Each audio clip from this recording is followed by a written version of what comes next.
Olá, o Trabalho Legal está no ar e você vai acompanhar nesta edição. Rede de farmácias é condenada por descontar diretamente no contra-cheque dos empregados produtos que estavam com data de validade vencida nas prateleiras. Saiba quando é permitido o desconto do salário do funcionário. Ser um jovem aprendiz é uma ótima oportunidade de se capacitar para entrar no mercado de trabalho.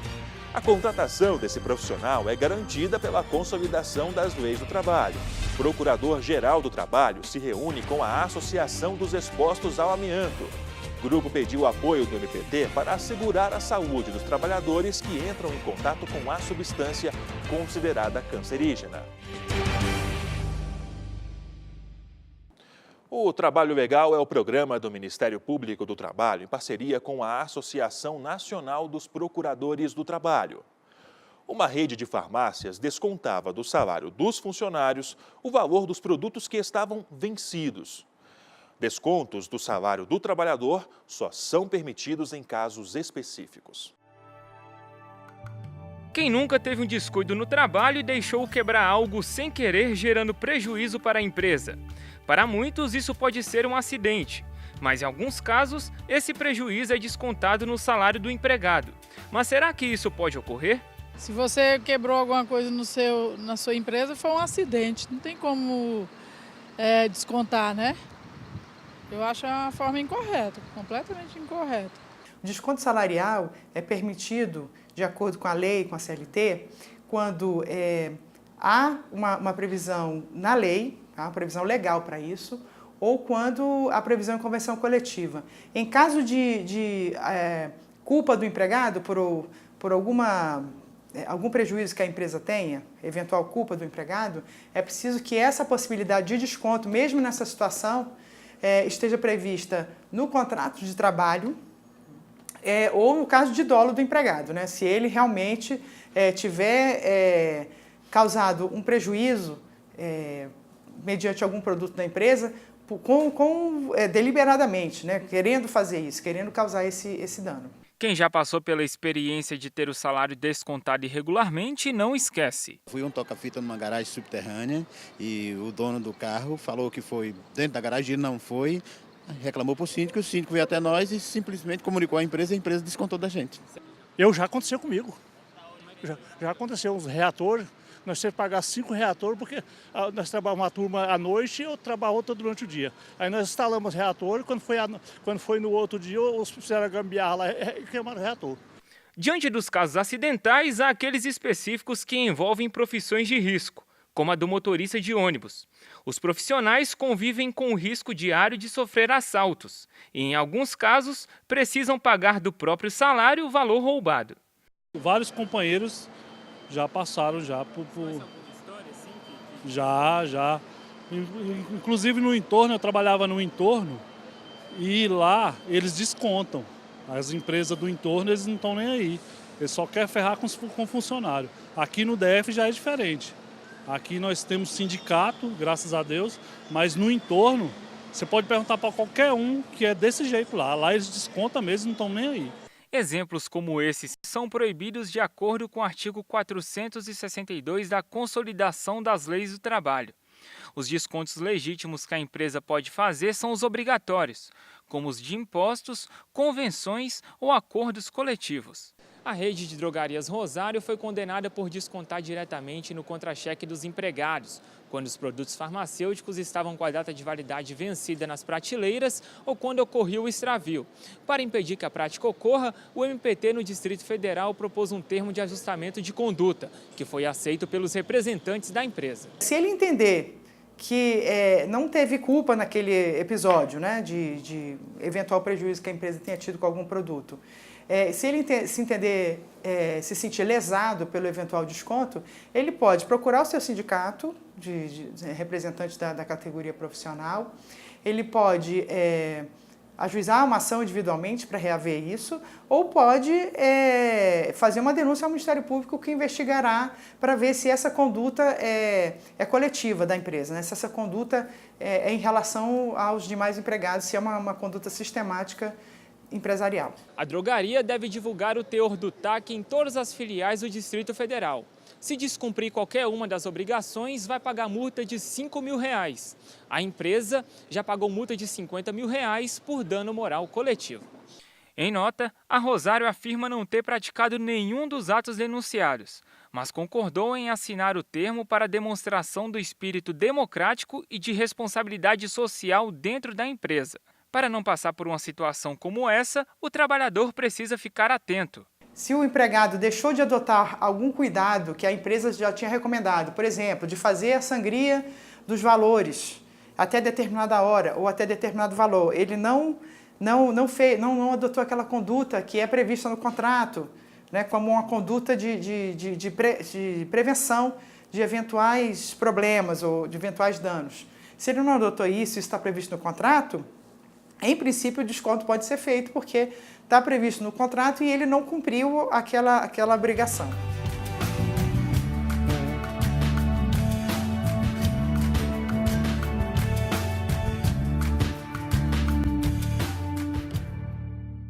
E um caso chamou a atenção do país. A Justiça determinou que o FGTS entrasse na partilha de divórcio de um casal. E você aí, o que acha dessa decisão? Imagina na hora do divórcio descobrir que seu FGTS, Fundo de Garantia por Tempo de Serviço, vai entrar na divisão dos bens. Que FGTS é individual. Nós somos casados, vamos divorciar. A sua parte também é minha. É justo. Sim, mas dos dois lados. Tanto de um lado masculino, tanto do lado feminino. Não são direitos iguais? Não se trata de conto da carochinha. Um caso verídico envolveu a dúvida sobre a partilha ou não do FGTS na hora de dividir o patrimônio. E foi um fato que não ficou só entre família. Esse assunto polêmico veio parar no Superior Tribunal de Justiça. Foi o caso de um homem e uma mulher do Rio Grande do Sul. Enquanto estiveram casados, eles compraram um imóvel e, para realizar o sonho da casa própria, utilizaram também o Fundo de Garantia por Tempo de Serviço. O problema é que o relacionamento não deu certo e, na hora da partilha dos bens, a Justiça Gaúcha entendeu que os valores do FGTS recebidos durante o casamento fizeram parte do patrimônio e devem ser divididos. Um deles não gostou nada dessa decisão e recorreu ao STJ. O Superior Tribunal de Justiça entendeu que o FGTS deve ser partilhado sim, mas somente os valores recebidos durante o tempo em que estiveram casados. O que foi decidido foi uma decisão que, ao meu ver, trouxe uma coerência à jurisprudência, ela trouxe integridade à jurisprudência e ela compreendeu que, seguindo os ditames da comunhão parcial de bens, aquilo que for constituído durante a vigência do casamento pertence ao casal, não ao indivíduo. Então, aquilo que foi adquirido antes do casamento é do indivíduo. Aquilo que foi constituído durante a vigência do casamento é do casal. Polêmicas à parte, o Fundo de Garantia por Tempo de Serviço é um benefício assegurado pela Lei 8.036 de 1990. Mas quem tem direito a receber o FGTS? Todo trabalhador com carteira assinada. O saque pode ser feito em várias situações. Por exemplo, nas demissões sem justa causa, para comprar a casa própria, o trabalhador com câncer ou portador do vírus HIV pode retirar o dinheiro. O fundo é uma espécie de poupança. A regra que existia era a estabilidade decenal. O empregado que adquirisse 10 anos de emprego, ele não poderia mais ser demitido sem justa causa, sob pena de pagar uma indenização na época. Então, muitos empregadores não deixavam a pessoa completar os 10 anos. Aí o governo se viu na necessidade de corrigir essa situação que ali vigia na época. Aí criou-se o Fundo de Garantia por Tempo de Serviço, que era uma opção. O trabalhador podia fazer opção por esse novo regime, né, que é o Fundo de Garantia por Tempo de Serviço, ou continuar no regime anterior, que era da estabilidade decenal, ou seja, o empregado a partir de 10 anos ele não podia mais ser demitido sem justa causa.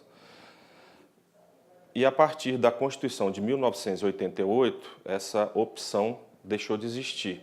Então todos os trabalhadores passaram a ser regidos pelo regime do Fundo de Garantia por Tempo de Serviço. Ele não mais poderia fazer uma opção. Os empregados que a partir dessa data não eram optantes pelo Fundo de Garantia, passaram naturalmente a ser optantes desse Fundo de Garantia. Muitos trabalhadores fizeram esse pedido, inclusive, retroativo, que a lei facultava essa opção. E como se calcula o FGTS? O Fundo de Garantia ele tem como base o percentual de 8% sobre o salário do trabalhador, é recolhido pela empresa e depositado numa conta vinculada ao contrato de trabalho. O que é uma conta vinculada ao contrato de trabalho? Aquele empregador X, ele vai recolher 8% mensalmente para o trabalhador. Na opinião do advogado, o FGTS é mais que um simples benefício. O Fundo de Garantia é importante para o trabalhador porque é uma segurança, né? A gente fazendo um cálculo grosso modo, ele teria direito a um salário por ano de serviço, né? 8%, e ele é corrigido, a correção do Fundo de Garantia, que não é muito benéfica para o trabalhador, que é apenas 3% ao ano. O Congresso já mudou esse cálculo, mas ele vai ser acrescido de outras fórmulas de atualização, mas a partir de um determinado tempo. Hoje, a regra que vige é essa. E após o intervalo, você vai ver. Jovens buscam entrar no mercado de trabalho e o primeiro passo é ser um jovem aprendiz. A contratação desse profissional é garantida pela consolidação das leis do trabalho. Não saia daí, voltamos em 1 minuto.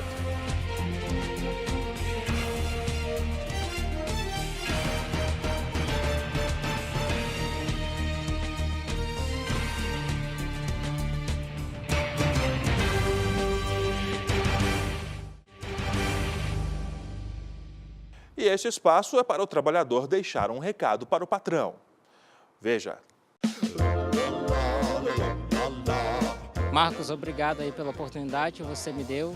Agradeço muito e quero que você cada dia mais venha crescer, assim como eu venha crescer profissionalmente dentro da tua empresa. E caso possível, você venha me dar um aumento, sim. Bom trabalho, chefe. Você é muito boa. Meu chefe era super tranquilo, mas só podia ter me dado um aumento, né, e não me demitido. Porque no mercado de trabalho de hoje está horrível. Quero agradecer a Maria, nossa fiscal, por ela ser essa pessoa maravilhosa que ela é e eu compreender a gente igual ela compreende até hoje. Um abraço, Maria, tudo de bom.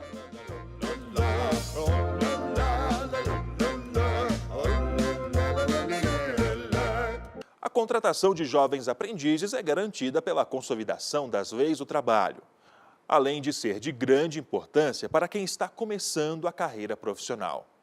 Mas algumas empresas não cumprem a lei e prejudicam o futuro de muitos jovens. Antes de conseguir a tão sonhada carteira assinada, é preciso muito esforço. E o primeiro passo para entrar no mercado de trabalho pode ser dado se tornando um jovem aprendiz. Esse foi justamente o caminho seguido por Tainá. Adolescente, trabalha na empresa que administra o aeroporto de Brasília. Para ela, a oportunidade de conhecimento e aprendizado vai ser fundamental no futuro. Além do conhecimento, a responsabilidade que todo jovem cria por estar no mercado de trabalho, responsabilidade com o horário, com as atividades que o gestor estão passando para a gente mesmo, e também a comunicação com outras pessoas, o contato que a gente tem com as atividades, Para o coordenador de recursos humanos da empresa onde Tainá trabalha, o comportamento profissional é o principal requisito que o jovem aprendiz deve ter. A gente entende hoje que o jovem ele não tem sido preparado para o mercado de trabalho. Onde ele vive, naturalmente, a família, a escola, essas instituições não auxiliam ele a entrar no mercado de trabalho. Então, a empresa, qual a importância? Auxiliá-lo a saber como se portar numa empresa, como conversar com o chefe, como falar com o colega de trabalho, cumprir regrinhas muito básicas. Para mim, para você que já trabalhamos, isso é muito básico. Horário, chegar no horário, avisar que vai atrasar, saber como se comportar. Mas a escola e a família não tratam isso. Para Daniel, outros fatores importantes para o jovem crescer no mercado de trabalho são um bom relacionamento e entender que o tratamento do aprendiz não é diferente em relação a outros funcionários do setor. Hoje o mercado, quer para mais experientes ou menos experientes, exige na realidade que as pessoas saibam se relacionar. E para o jovem, eu acho que essa é a importância maior. além dele entrar, ter uma experiência, ter a tão sonhada experiência na carteira de trabalho, para quem está entrando no mercado de trabalho, mas ele aprende a se relacionar e isso é fundamental. Eles são inseridos no mercado de trabalho e são exigidos como profissionais. Lógico, exige sim mais paciência, mais cuidado, mais orientação, mas eles são tratados como profissionais. De acordo com o artigo 429 da Consolidação das Leis do Trabalho, as empresas devem ter de 5% a 15% do número total de trabalhadores compostos por jovens aprendizes.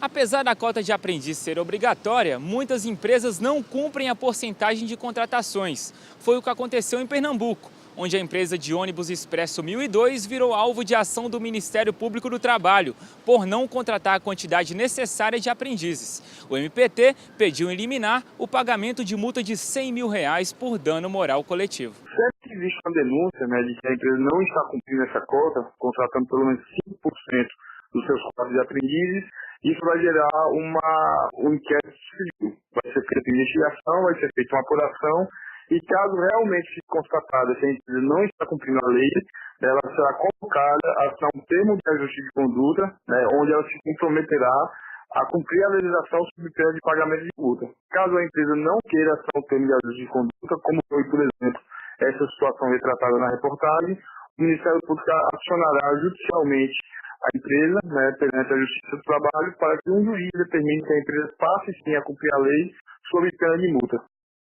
Apesar dos esforços para garantir os direitos dos jovens aprendizes, ainda existe um grande caminho a ser percorrido. Dos esforços do Ministério Público, dos esforços do Ministério do Trabalho, Previdência Social, fiscalizando as empresas, cobrando, ainda existe um grande número de aprendizes que deve ser contratado. Hoje, o número de aprendizes contratados é infinitamente inferior ao potencial de contratação desses jovens. Então, existe sim um grande caminho a ser percorrido para garantir a oportunidade desses jovens que são o futuro do nosso país. Com o direito assegurado, Tainá Monteiro quer aproveitar ao máximo a oportunidade para se tornar uma excelente profissional. Muitos jovens não têm a experiência e o preparo adequado para estar no mercado de trabalho. E eu sendo jovem aprendiz, assim, o curso me proporciona muitas coisas para que eu saiba agir, estar mesmo no mercado. E ele também, direciona, né?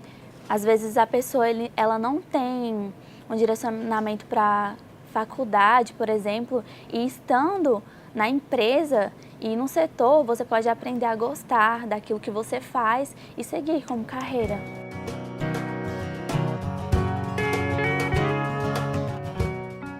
E você vai ver depois do intervalo. Membros da Federação Nacional Portuária se reuniram com o Procurador-Geral do Trabalho para reforçar a necessidade de proibição da terceirização da profissão. É daqui a pouquinho.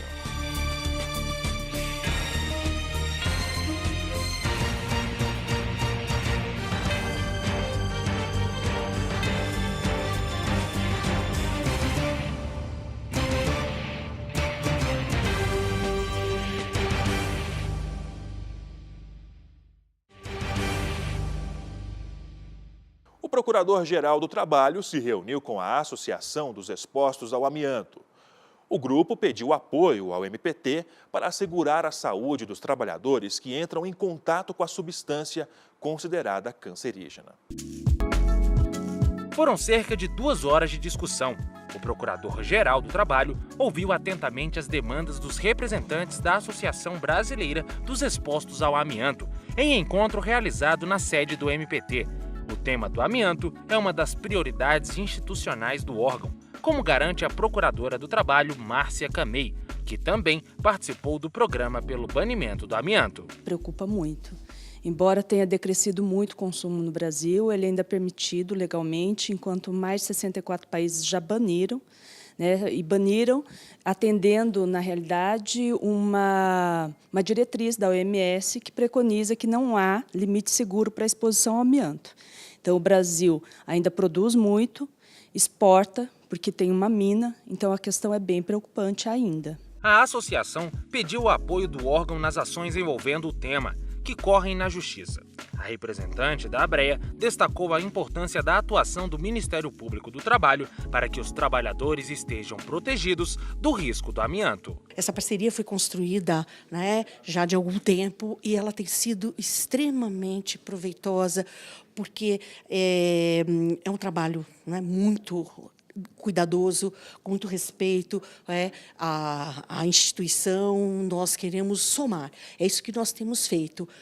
A ABREA tem procurado, o MPT tem buscado somar nessas ações em curso e as que serão propostas em relação à questão do amianto. A atuação do MPT já resultou, por exemplo, na condenação da Eternit, maior fabricante de amianto do Brasil. A empresa vai ter de pagar 100 milhões de reais em indenização por danos morais coletivos, além de oferecer tratamento de saúde integral e vitalício para os ex-empregados e familiares da antiga unidade de Osasco, na Grande São Paulo. Para Fernanda, a solução seria a proibição do amianto no Brasil. A primeira questão é a proibição do amianto.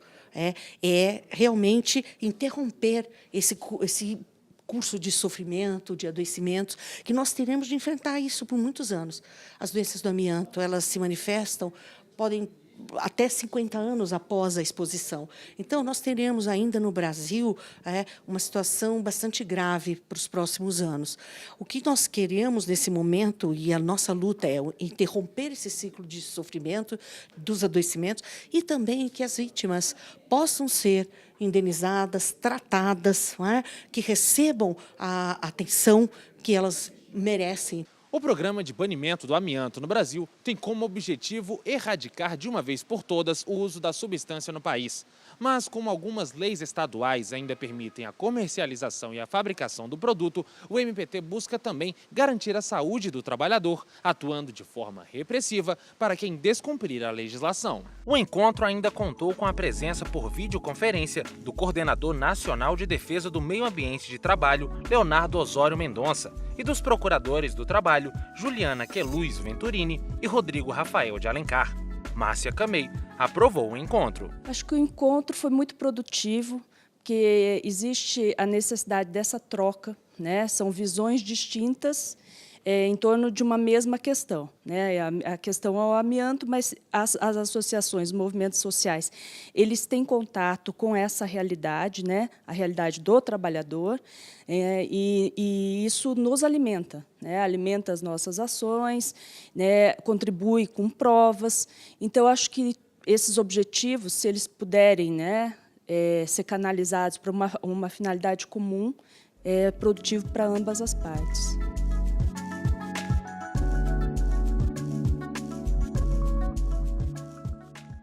Membros da Federação Nacional Portuária se reuniram com o Procurador-Geral do Trabalho para reforçar a necessidade de proibição da terceirização da profissão. O encontro ocorreu na sede do Ministério Público do Trabalho. O Procurador-Geral do Trabalho, Ronaldo Fleury, recebeu os membros da Federação Nacional Portuária. O objetivo do encontro foi para reforçar a necessidade de proibição da terceirização nas atividades da Guarda Portuária no Porto de Paranaguá, no estado do Paraná. A reunião foi solicitada após denúncia de descumprimento do termo de ajuste de conduta que foi assinado em dezembro do ano passado pelo Sindicato dos Portuários. A gente tem trabalhado com uma regulamentação nacional da Guarda Portuária, vários órgãos, inclusive o Ministério Público do Trabalho, entende que a Guarda não pode ser terceirizada, mas sempre há algumas iniciativas pontuais, como está acontecendo no Porto de Paranaguá, onde existe um TAC, e a administração do Porto está descumprindo, e a gente veio aqui dialogar sobre isso para ver se a gente acha um ponto de equilíbrio, porque nós olhamos o sistema portuário de uma forma global. E se acontece alguma coisa, como está acontecendo no Porto de Paranaguá, pode e vai trazer distorções no setor portuário a nível de Brasil. O MPT, que é contra esse tipo de terceirização, recebeu todas as denúncias e tomará as providências necessárias para impedir a prática ilegal. O posicionamento do MPT é que é vedada a terceirização da guarda portuária em todos os portos no Brasil.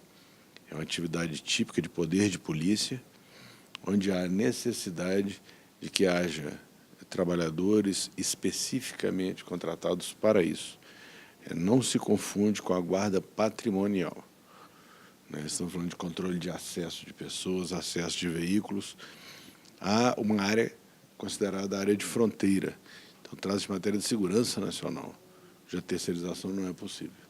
O termo de ajuste de conduta foi firmado pelo Ministério Público do Trabalho com o Sindicato dos Portuários do Porto de Paranaguá, com o objetivo de proteger e garantir os direitos aos trabalhadores que exercem a função de guarda.